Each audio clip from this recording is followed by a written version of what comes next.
SSC ও সমমান পরীক্ষার ফল প্রকাশ করা হয়েছে। পাশের হার ৬২.২৫%।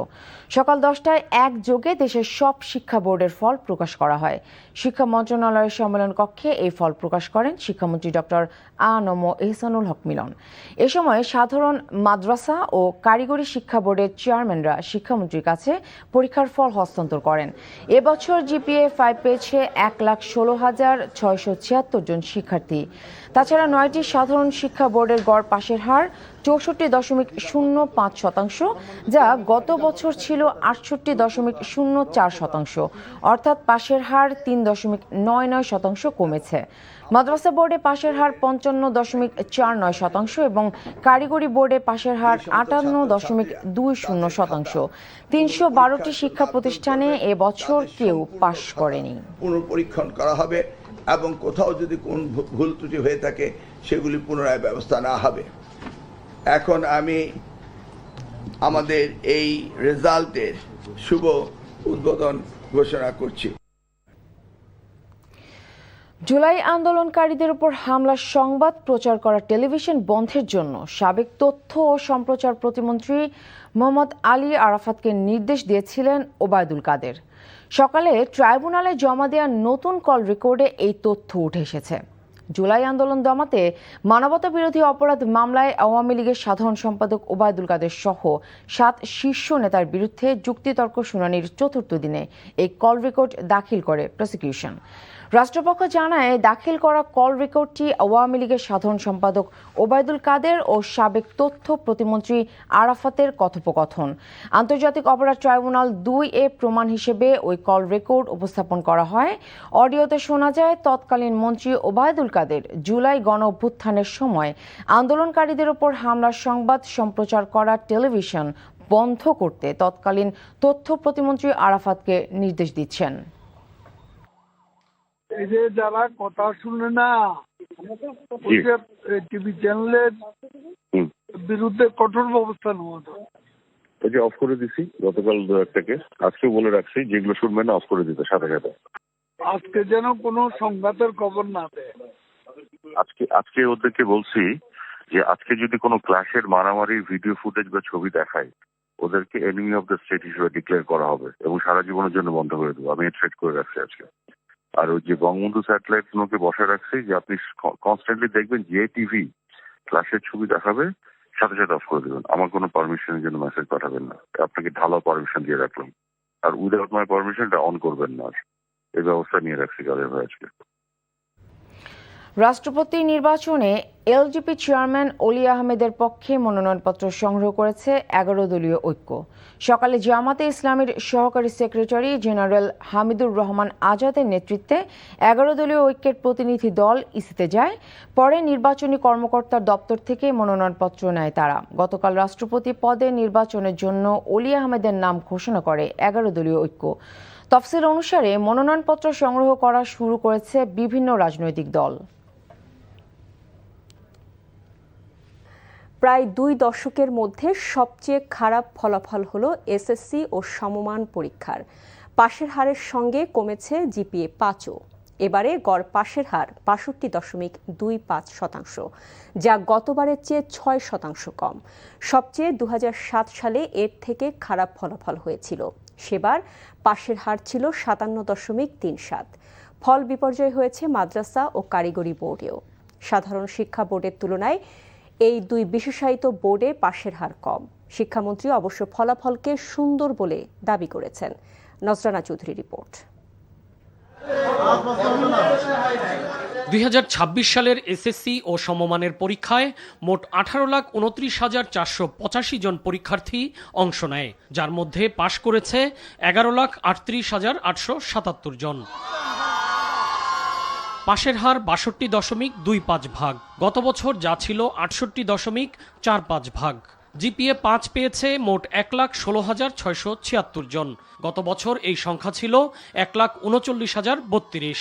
ফলাফল প্রকাশ উপলক্ষে শিক্ষা মন্ত্রণালয় আয়োজিত সংবাদ সম্মেলনে শিক্ষামন্ত্রী বলেন, ফলাফল সুন্দর হয়েছে। আপনি খারাপ বলছেন কেন?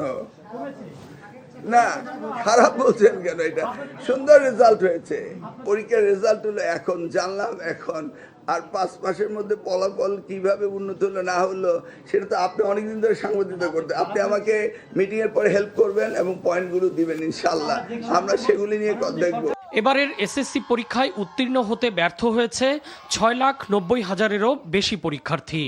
312টি শিক্ষা প্রতিষ্ঠানের একজন পরীক্ষার্থীও পাশ করতে পারেনি, আর 669টি প্রতিষ্ঠানের শতভাগ পরীক্ষার্থী পাশ করেছে। সাধারণ বোর্ড ভিত্তিক ফলাফলে সবচেয়ে ভালো করেছে ঢাকা বোর্ড, গড় পাশের হার 71.63%। সবচেয়ে খারাপ ময়মনসিংহ বোর্ডে, সেখানে পাশের হার 57.39%। কারিগরি বোর্ডে পাশের হার 58.2%, আর মাদ্রাসা বোর্ডে পাশের হার 55.49%। ফলাফল যেন আরও ভালো হয় সামনের দিনে সেই চেষ্টা করা হবে বলেও জানান মন্ত্রী।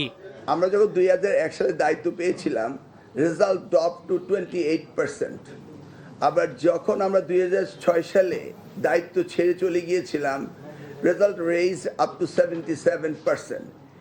দ্যাট ওয়াজ দ্য ইন্ডিকেটর যে আমরা রেজাল্ট যে জায়গায় ছিল সেখান থেকে ক্রমান্বয়ে উপরের দিকে নিয়ে যাচ্ছি।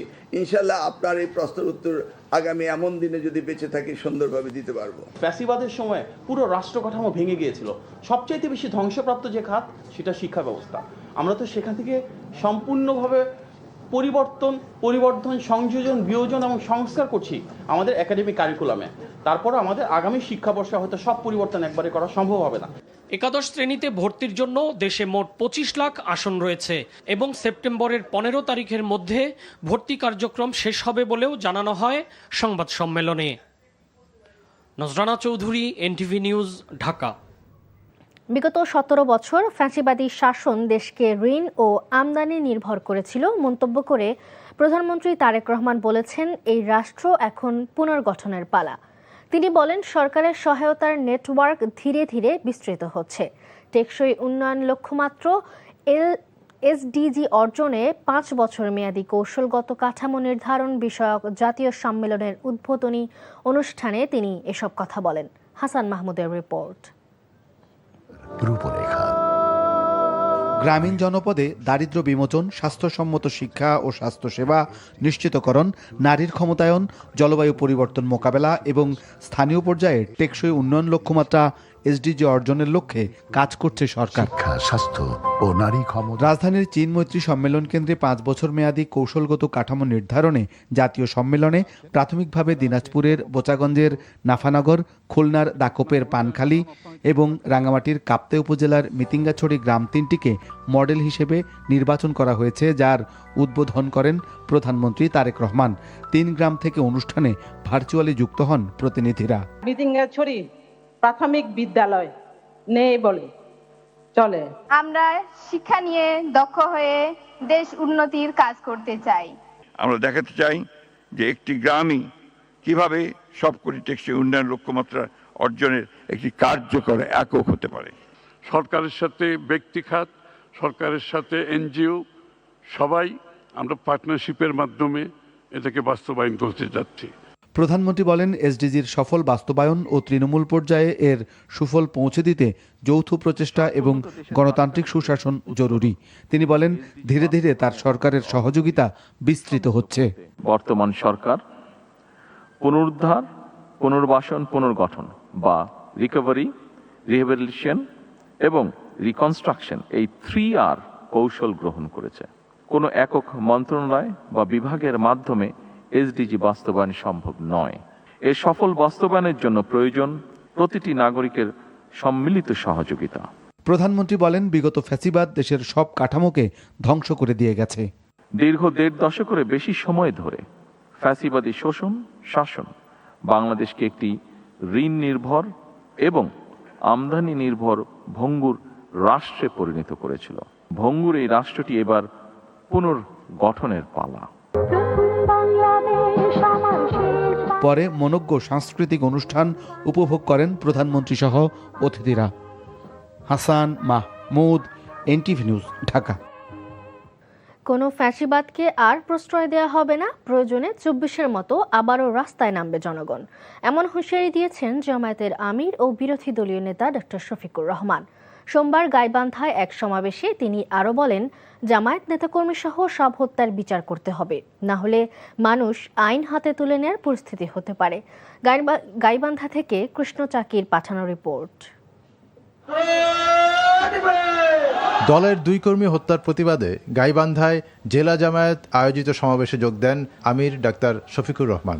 সাঘাটা উপজেলার বোনারপাড়া কাজী আজহার আলী সরকারি মডেল উচ্চ বিদ্যালয় মাঠের এই সমাবেশে ডাক্তার শফিক হুঁশিয়ারি উচ্চারণ করে বলেন, দেশে আর কোনো ফ্যাসিবাদকে প্রশ্রয় দেওয়া হবে না। প্রয়োজনে জাতির জন্য আরেকটি অসমাপ্ত অনিবার্য বিপ্লবের একজন কর্মী হিসাবে আল্লাহ যদি আমাকে কবুল করেন, আমি আমার আল্লাহর দরবারে 1000 বার শুকরিয়া আদায় করে রক্তের চাদর পরে আল্লাহর দরবারে হাজির হয়ে যাব। কিন্তু কোনো ফ্যাসিবাদকে বাংলার জমিনে প্রশ্রয় দিব না। আপনারা তৈরি হন। যেইভাবে 24 সালে ভাই বোনেরা সবাই রাস্তায় নেমে এসেছিলেন, মা 10 মাসের শিশু সন্তান নিয়ে রাস্তায় নেমে এসেছিলেন, হয়তো আবার আমাদেরকে রাস্তায় নামতে। জাতির জন্য প্রয়োজনে একবার নয়, শতবার নামবো ইনশাআল্লাহ। বিরোধী দলীয় নেতা আরও বলেন, দেশে খুন ও অপরাধের রাজনীতি কায়েম করতে দেওয়া হবে না। অপরাধীকে আইনের আওতায় না আনলে পরিস্থিতি নিয়ন্ত্রণের বাইরে চলে যেতে পারে। পলাশকে তো আর তালাশ করার দরকার নাই, যেহেতু নজরদারিতে আছে। আইনের আওতায় আপনারা না আনলে মানুষকে আইন হাতে তুলে দেওয়ার প্রকারান্তরে এটা হবে উস্কানি। অবশ্যই প্রশাসনকে তার দায়িত্ব পালন করতে হবে। প্রশাসন কোনো দলের নয়, প্রশাসন গোটা জাতির সম্পদ। এর আগে বোনারপাড়ায় নিহত 2 দলীয় কর্মীর কবর জিয়ারত করেন জামায়াতের আমির। গত 21 জুন স্থানীয় একটি স্কুলের কমিটি গঠন নিয়ে সংঘর্ষে জামায়াত কর্মী সাইফুল্লাহ নিহত হন। ওই হামলায় আহত ছাত্র শিবির নেতা সালাউদ্দিন 2 মাস পর চিকিৎসাধীন অবস্থায় মারা যান। NTV news desk. প্রধানমন্ত্রী তারেক রহমানের সাথে সাক্ষাৎ করেছেন ঢাকা নিযুক্ত ভারতীয় হাইকমিশনার দীনেশ ত্রিবেদী। সচিবালয়ে অনুষ্ঠিত সাক্ষাতে তারেক রহমান ত্রিবেদীকে বলেন, বাংলাদেশ আশাবাদী যে দণ্ডপ্রাপ্ত আসামি শেখ হাসিনাকে ফেরত দেবে ভারত। পরে স্বরাষ্ট্রমন্ত্রীর সঙ্গে সাক্ষাতে শেষে দীনেশ ত্রিবেদী বলেন, দুদেশের সম্পর্ককে আলোচনার মাধ্যমে এগিয়ে নেওয়া সম্ভব। খান আলামিনের রিপোর্ট। জুলাই বিপ্লবে পালিয়ে যাওয়া শেখ হাসিনাকে ফেরত দেয়া এবং সীমান্ত ইস্যুসহ নানা বিষয় নিয়ে 2 দেশের সম্পর্কের টানাপোড়েনের মধ্যে প্রধানমন্ত্রী তারেক রহমানের সঙ্গে সাক্ষাৎ করলেন ঢাকায় নিযুক্ত ভারতীয় হাইকমিশনার দীনেশ ত্রিবেদী। সাক্ষাতে প্রধানমন্ত্রী আশাবাদ ব্যক্ত করেন, মানবতা বিরোধী অপরাধে দণ্ডিত শেখ হাসিনা এবং ওসমান হাদির হত্যাকারীদের প্রত্যর্পণ প্রক্রিয়া ত্বরান্বিত করবে ভারত। সম্পর্ক আরও এগিয়ে নিতে উপযুক্ত পরিবেশ তৈরির উপর গুরুত্ব আরোপ করেন প্রধানমন্ত্রী। পরে এই সাক্ষাতের বিষয়ে কথা বলেন পররাষ্ট্রমন্ত্রী খলিলুর রহমান। জানান, দুদেশের সম্পর্ক এগিয়ে নিতে সহায়ক পরিবেশ সৃষ্টির বিষয়ে গুরুত্ব পেয়েছে বৈঠকে। ফেরত চাওয়া হয়েছে শেখ হাসিনাকে। তার যদি কিছু বক্তব্য থাকে, আত্মপক্ষ সমর্থনের কিছু থাকে, সেটা আদালতে বলবে। তো 5 তারিখে হাসিনা যে কাজটি করেছে সেটা হচ্ছে বাংলাদেশের জুডিশিয়ারি রাষ্ট্রের একটি স্তম্ভতার প্রতি বিধ্বংসী দিক, এবং আমরা আশা করব আমাদের এই বিষয়টি ভারত সরকার অনুধাবন করবেন। আমার ধারণা হচ্ছে তাদের সঙ্গে কথা বলে তারা জিনিসটা বুঝতে পেরেছেন। প্রধানমন্ত্রীর সঙ্গে সাক্ষাৎ শেষে ভারতীয় হাইকমিশনার যান স্বরাষ্ট্রমন্ত্রীর কার্যালয়ে। স্বরাষ্ট্রমন্ত্রী অতীতকে পেছনে ফেলে 2 দেশের বন্ধুত্বপূর্ণ সম্পর্ককে সুদৃঢ় করার উপর জোর দেন। পরে ভারতীয় হাইকমিশনার গণমাধ্যমকে বলেন, 2 দেশের সম্পর্ক আলোচনার মাধ্যমে সমাধান করা সম্ভব।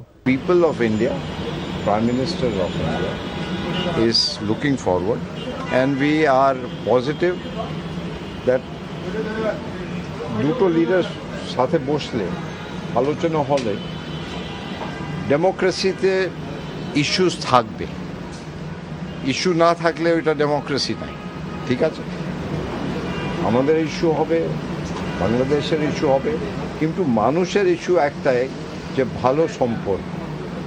ভারতের জনগণ ও প্রধানমন্ত্রী নরেন্দ্র মোদী বাংলাদেশের সাথে সুন্দর সম্পর্ক বজায় রাখতে আগ্রহী বলে জানান দীনেশ ত্রিবেদী। খান আলামিন, এনটিভি নিউজ, ঢাকা। ইনকিলাব মঞ্চের ওসমান হাদি হত্যা নির্বাচনী সহিংসতার কোনো ঘটনা নয়, বরং ভারত থেকে ষড়যন্ত্রের শিকার বলে মন্তব্য করেছেন প্রধানমন্ত্রীর শিল্প উপদেষ্টা রুহুল কবির রেজভী। রাজধানীর সিরজাত মিলনায়তনে মানবাধিকার সংস্থা অধিকারের নির্বাচনী সহিংসতা পর্যবেক্ষণ প্রতিবেদনের আলোকে আয়োজিত আলোচনা সভায় তিনি কথা বলেন। তিনি বলেন, আওয়ামী লীগ দেশকে ফ্যাসিবাদের চূড়ান্ত পর্যায়ে নিয়ে গিয়েছিল। ক্ষমতায় টিকে থাকতে গণতন্ত্র নষ্ট করে নির্বাচনী ব্যবস্থা ধ্বংস করেছে।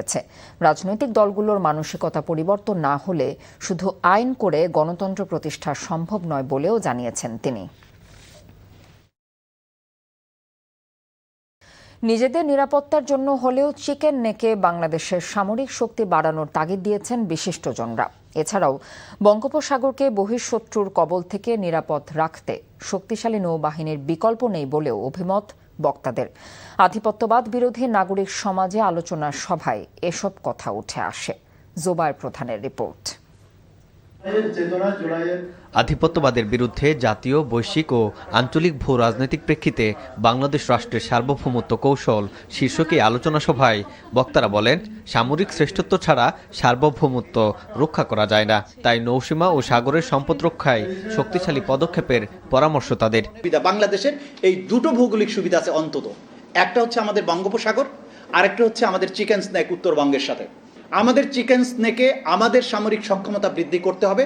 এটা অন্য রাষ্ট্রকে আক্রমণ করার জন্য নয়, আমার নিরাপত্তা নিশ্চিত করার জন্য। বঙ্গোপসাগর এখন তিনটা পরশক্তির নজর এখানে পড়েছে, আমেরিকা, চীন এবং ইন্ডিয়া।